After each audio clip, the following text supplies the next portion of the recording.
श्री सद्गुरू श्री बालमुकुंद महाराज आणि सत्शिष्य श्री पंत महाराज. श्री पंत महाराजांनी ज्यांना बालावधूत, दत्तावधूत, बालमुकुंद असं म्हटलंय ते म्हणजे श्री बाळप्पा अनंत कुलकर्णी हे मूळचे वाईकडचे जोशी.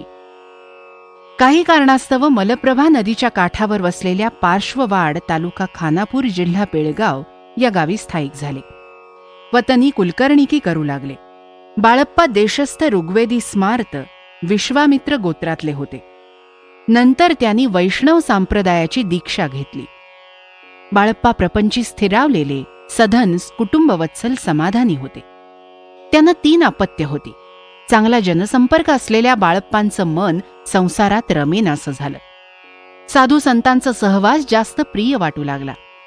म्हणून त्यांनी कुलकर्णी वतनदारीचं काम सोडून दिलं. प्रपंचाचा त्याग करून तपाचरण सुरू केलं. मलप्रभातीरी त्यांनी त्राटक हे खडतर योग साधन केलं. त्यानंतर निर्जन अरण्यात जाऊन तपस्या करू लागले. त्या अरण्यात बाळप्पांना श्रीराम चैतन्य तथा रामावधूतांचं दर्शन झालं. श्री रामावधूत ब्रह्मचारी असून त्यांना साक्षात श्री दत्तप्रभूंचा अनुग्रह झाला होता.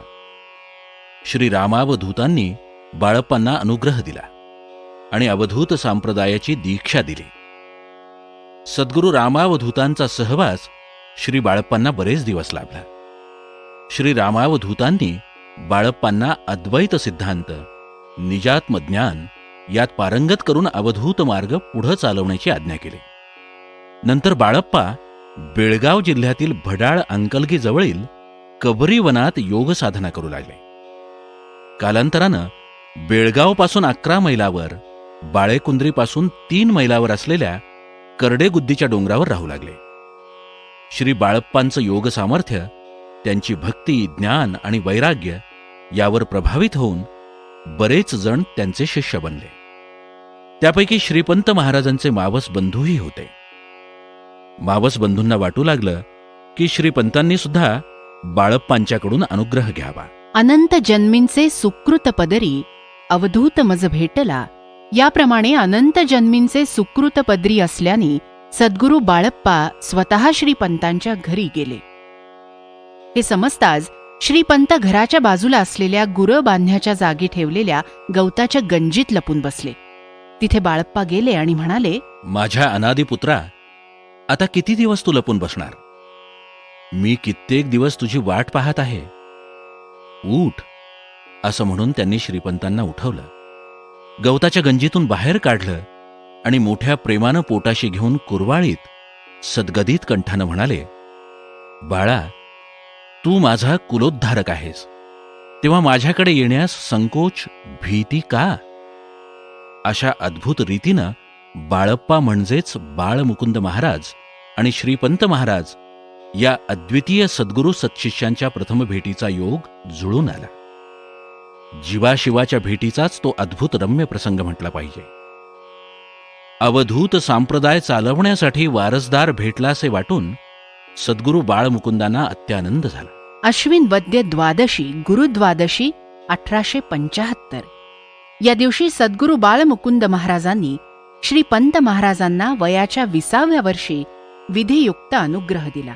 बाळेकुंद्रीपासनं 3 मैलावर असलेल्या करडेगुद्दी, देसनूर तसंच पार्श्ववाडच्या निर्जन जंगलात श्रीपंतांच्याकडून खडतर योगसाधना करून घेतली. आत्मोन्नतीसाठी श्रीपंत महाराजांना सर्वतोपरी बोध केला आणि आपला उत्तराधिकारी म्हणून अवधूत संप्रदाय चालवण्याची आज्ञा केली. त्यावेळेला श्रीपंत महाराज 22 वर्षांचे होते. त्या काळी सद्गुरू बाळमुकुंदांचा शिष्य परिवार बराच मोठा होता. त्यातले काही श्रीपंतांच्या अगोदरच बाळमुकुंदांचे शिष्य झाले होते. असं असूनही सद्गुरूंनी श्रीपंतांना आपला उत्तराधिकारी नेमून अवधूत पंथवृद्धीची आज्ञा अधिकार दिला हे समजल्यावर श्री बालमुकुंद महाराजांचे इतर शिष्य आणि श्रीपंतांचे ज्येष्ठ गुरुबंधू त्यांचा द्वेष करू लागले. यावर श्री बालमुकुंदांनी त्यांना समजावलं, बाबांनो, तुम्हा सर्वांवर माझी सारखीच प्रीती आहे, पण दत्ताप्पा अर्थात श्रीपंत हा जन्मतःच पूर्णावतारी फार अधिकारी आहे. तुम्हाला त्याच्या ठिकाणचं गूढ दिव्यत्व दिसत नसलं तरी मला ते स्पष्ट दिसतंय. तो स्वयंप्रकाश आहे. त्याच्या अंतःकरणावरील अनादी मायाभ्रमाची काजळी नाहीशी व्हायला मी कारणीभूत झालो इतकंच. मी त्याचा निमित्त मात्र गुरु आहे. तुम्ही त्याचा हेवा करू नका. तोच माझा संप्रदाय वृक्षाचा नवा अंकुर आहे. त्याला नेमाने वागवा आणि अनिमित्त बंधुभावानी अवधूत चरणसेवा करीत गुरुप्रेम सुख भोगा, म्हणजे मला आनंद होईल. शिष्याच्या जीवनक्रमात सद्गुरूच्या प्रथम दर्शनाचं महत्त्व किती आहे याचं वर्णन करताना श्रीपंत महाराज म्हणतात, इतर पाहिजे ती वस्तू केव्हा ना केव्हा तरी हाती लागेल, परंतु सद्गुरू मिळणं फार कठीण. अपार पूर्व सुकृत असल्याशिवाय गुरुची गाठ पडणं नाही. सद्गुरु दर्शन दिवस अनंत युगातील अनंत जन्मातील एक सुदिन, दिव्य योग घटिका. सर्व तीर्थाटन, सर्व व्रत, सर्व साधन, सर्व उपासना, जप तप अध्ययन, सर्व सत्कर्म, परोपकार ही एकाच काळी एकाच क्षणी सद्गुरु दर्शन योग रूपे फळतात. काशी क्षेत्रम तन्निवासम जान्हवी चरणोदकम या वचनाची सार्थ सिद्धी सद्गुरु दर्शनानं होते. याहून श्रेष्ठ लाभ नाही. श्रीपंत महाराज म्हणतात, सद्गुरूच केवळ आनंदधाम.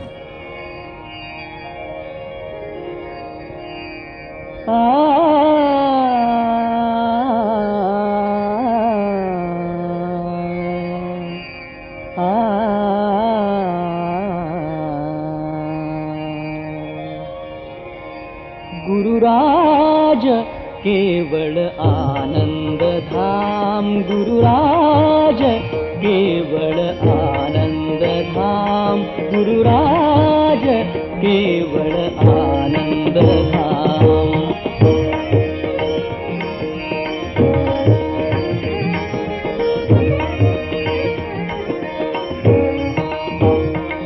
गुरुराज केवळ आनंद धाम, गुरुराज केवळ आनंद धाम. अखिल चराचरी तोची नटतो, अखिल चराचरी तोची नटतो. देवी अलंकारी हेम हेम हो, देवी अलंकारी हेम हेम. गुरुराज केवळ आनंद धाम, गुरुराज केवळ आनंद धाम, गुरुराज केवळ आनंद धाम.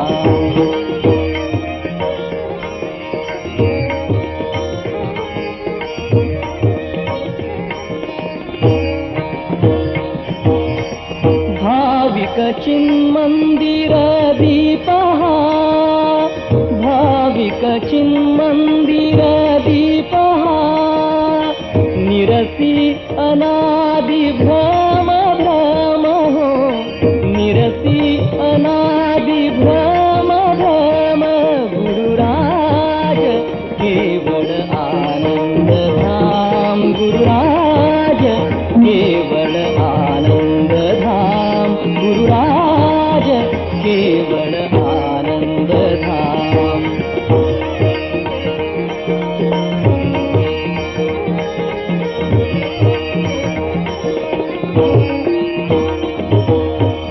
अविरळानंद दाता अवधूत, अविरळानंद दाता अवधूत, दाता अवधूत दाता.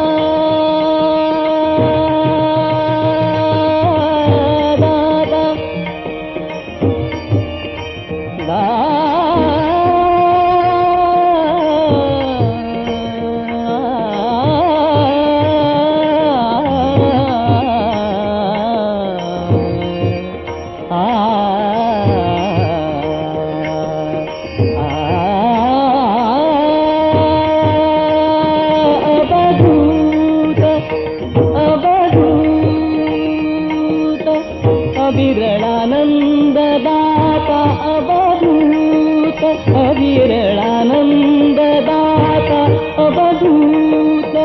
दत्त हृदयाभिराम अभिराम, दत्त हृदयाभिराम अभिराम गुरुराज केवळ आनंद धाम गुरुराज केवळ आनंद धाम गुरुराज केवळ आनंद धाम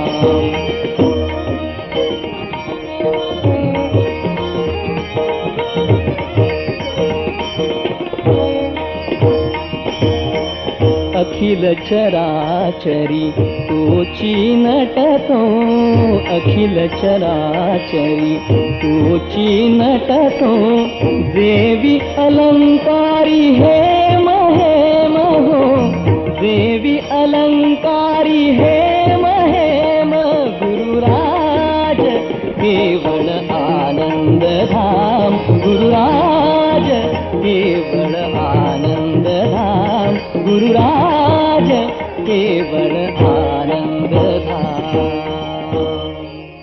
कोई दिन जोगी कोई दिन भोगी अशी निस्संग वृत्ती असलेल्या सद्गुरू बालमुकुंदांनी सांप्रदायाची जबाबदारी सोपवल्यानंतर श्रीपंतांनी सद्गुरूंना आध्यात्मिक अधिष्ठानाचा अधिकार स्वीकारायला नकार देऊन पाहिला.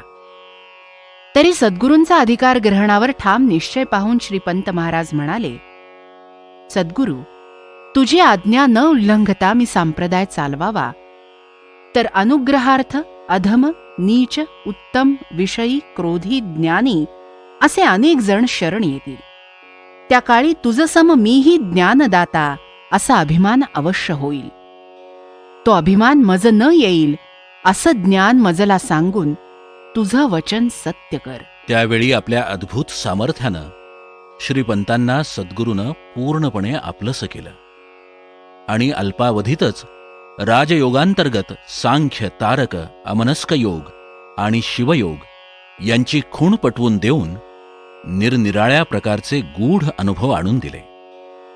आपण दीर्घ प्रयत्नानं मिळवलेल्या आत्मानुभवाचा गाभाच त्यांच्या स्वाधीन केला आणि सद्गुरू बालमुकुंद 1877 साली श्रीशैल्य यात्रेसाठी गेले.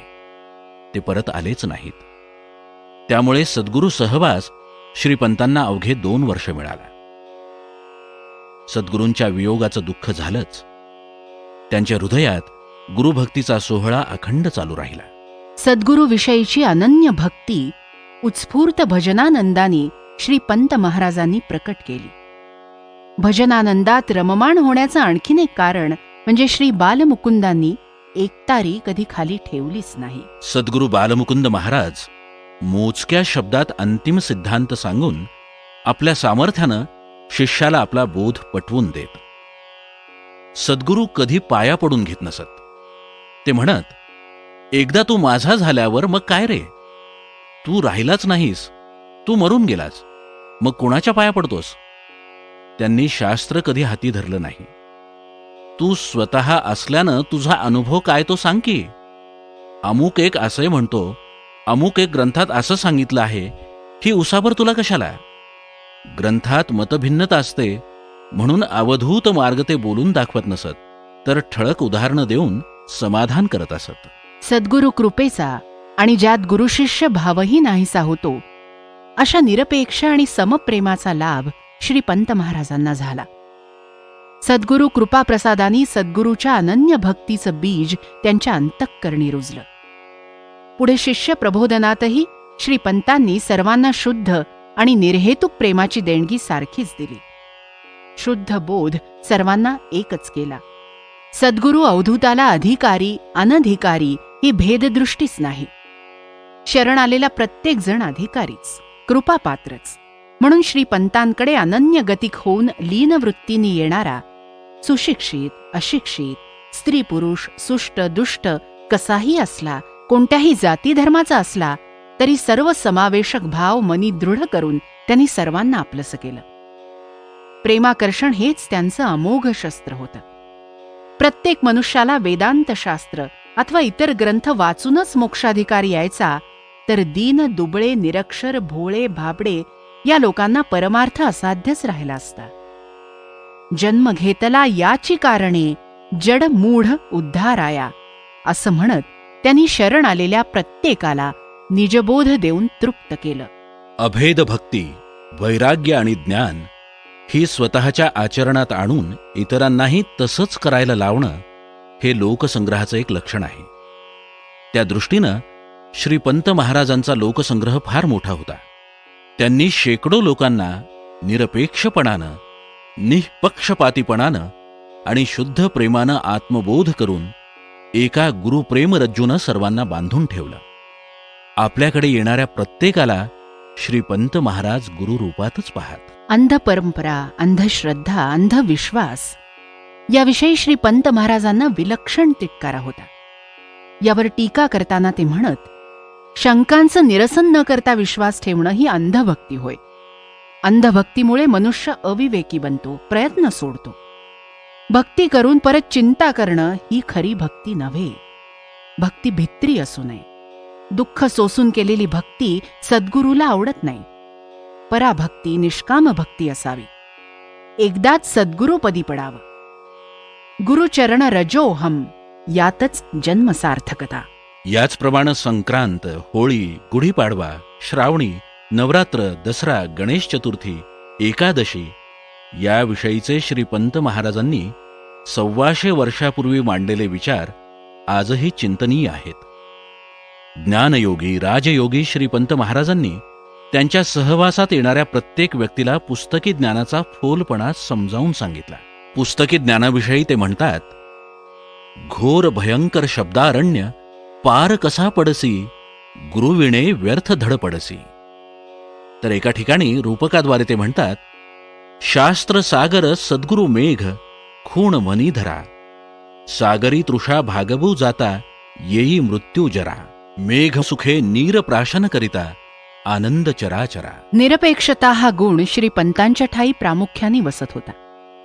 निरपेक्षता हे जणू व्रतच त्यांनी अंगीकारलं आणि अखेरपर्यंत पाळलं. प्रथमपासूनच ते स्वावलंबी असल्याने शिष्यांकडून द्रव्याची किंवा सेवेचीही अपेक्षा त्यांनी कधीच केली नाही. नाही उणे आप्त कामा नित्य तृप्ता नाही झोळी या पद्यरचनेप्रमाणे आप्तकाम म्हणजे ज्याच्या सर्व कामना पूर्ण झाल्या आहेत असा तो, त्याला काय कमी आहे, त्याला झोळी कशाला. उलट सद्गुरु कृपेनी त्यांच्या प्रपंचाची भरभराट आणि अवधूत संसाराची वाढ या समांतर रेषेत चालल्या होत्या. त्यामुळे त्यांच्याकडे येणाऱ्यांना भाजी भाकरीचं अन्न आणि बोधान्न तृप्त होईपर्यंत मिळत असे. आपल्या निरपेक्ष प्रेमाने शिष्यांचे अंतःकरण काबीज करून, जा तू माझा आहेस, कुठेही जा, कसाही राहा, तुझ्या योगक्षेमाची चिंता मी वाहतो, हे अभय वचन श्रीपंत महाराजांनी दिलं. एकदा तू मला शरण आल्यावर, तुला मी माझा म्हटल्यावर तू उरलाच नाहीस, तू अकर्ता झालास. स्वतःला पूर्ण विसरून सद्गुरूशी तन्मय होऊन जाण्याची आत्मनिवेदनपर भक्ती ज्या शिष्यांची आहे त्याला हे अभयवचन आहे. त्याचं पाऊल चुकीचं पडणार नाही याविषयी त्यांना खात्री, पूर्ण विश्वास आहे. अहंभाव टाकून अहम ममता न बाळगणारा शिष्यच असा अकर्तात्मक भाव दाखवू शकतो.